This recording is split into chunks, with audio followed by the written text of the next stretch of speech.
আন্দোলনের সম্মানিত সভানেত্রী মমতাজ মান্নান এবং জেনারেল সেক্রেটারি নাজমুন নাহার আপা, আজকে তাদের উদ্যোগে নারী অধিকার আন্দোলনের ব্যানারে দর্শনকারীদের বিচারের দাবিতে মানববন্ধন। আমরা এই মানববন্ধন থেকে বলতে চাই, বাংলাদেশে আসিয়া দর্শনের পরে আর একটা নারী এবং শিশু যেন দর্শিত না হয়, এই দৃষ্টান্তমূলক শাস্তির দাবিতে আজকে প্রেস ক্লাবে যে মানববন্ধনের উদ্যোগ নিয়েছে সেই নারী অধিকার আন্দোলনের সভানেত্রী এবং অন্যান্য নেত্রীদের অসংখ্য মুবারকবাদ। আমরা বলতে চাই, বাংলাদেশে জাতীয় প্রেস ক্লাবের সামনে অসংখ্য শিশু আসিয়ার এই পাশবিক নির্যাতনের প্রতিবাদে এবং বিচারের দাবিতে মানববন্ধন চলছে। নারীরা এখানে এসেছেন জাতীয় প্রেস ক্লাবের সামনে কয়েক হাজার নারী, তারা মানববন্ধন করছেন এই ধর্ষণের বিরুদ্ধে। আমি খন্দকার ধারাবাহিকভাবে প্রচার করে যাচ্ছি।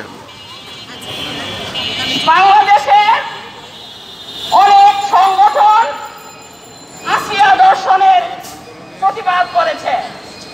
আমরা আমাদের নারী অধিকার আন্দোলনের সাথে সংহতি রেখে বাংলাদেশ প্রগতিশীল কর্ম শ্রমিক ফেডারেশনের জেনারেল সেক্রেটারি আমি কামরুন নাহার বলতে চাই, বাংলাদেশে পুরুষের চেয়ে নারী বেশি। নারীরা যদি সচেতন হয় তাহলে এই পুরুষগুলোকে অবশ্যই রুখে দিতে পারবে, তারা আর কখনোই দর্শন করার জন্য প্রস্তুতি নিতে পারবে না।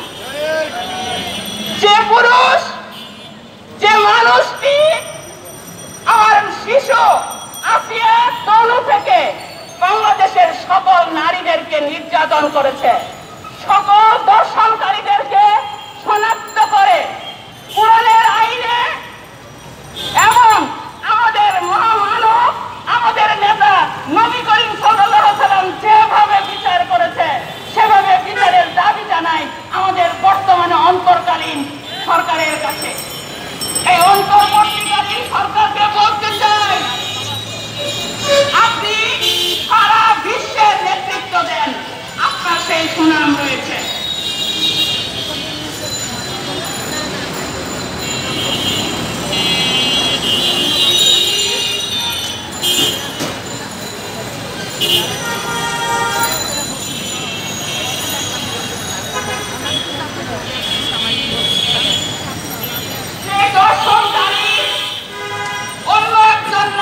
শুধু দর্শক আমরা দেখতে পাচ্ছি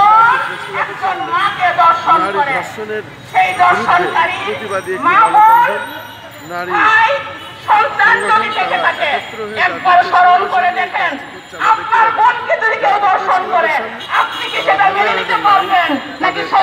দাবি জানাচ্ছেন এবং বিচারেরা দাবি জানাচ্ছেন। আমি দেখতে পাচ্ছি, ধারাবাহিকভাবে যে কাজগুলো আমি করেছি তারই ধারাবাহিকতা এটা করে যাচ্ছে। আমরা দেখতে পাচ্ছি নারী অধিকার আন্দোলনকারী এবং বিভিন্ন নারী সংগঠন তারা ঐক্যবদ্ধ হয়ে জাতীয় প্রেস ক্লাবের সামনে মানববন্ধনটি করছে, হাজার হাজার নারীরা। বিচার করার দাবিতে আজকে আমি আমার বক্তব্য শেষ করলাম। সবাইকে অসংখ্য ধন্যবাদ।